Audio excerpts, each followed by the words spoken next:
In this video, I'm going to show you how to fix the error. You can't make this change because the selection is locked in Windows 11. If this video helped you out, make sure to like the video and subscribe for more easy tech tutorials. Let's get started. This error usually appears in Word, Excel, or PowerPoint when Office is not activated. And to fix it, open any Office app, click File, Account, and look for product activation. If it says unlicensed or activation required, just sign in with your Microsoft account or enter your product key.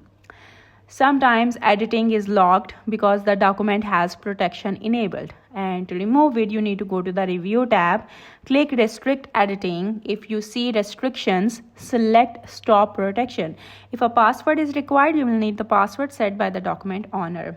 If the file is on a USB drive, shared folder, or OneDrive, Windows may lock editing.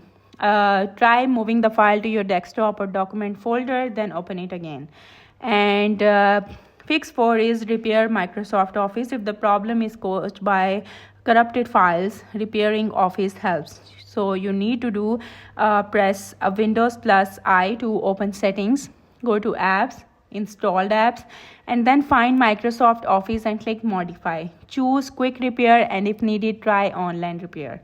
The file itself may have limited editing permissions. Right click the file and go to properties, then security tab, and make sure your user has full control and click edit if you need to change the permissions. Documents marked as final cannot be edited. So to remove this, you need to open the file and go to the file information. Click edit anyway if the document is marked as final.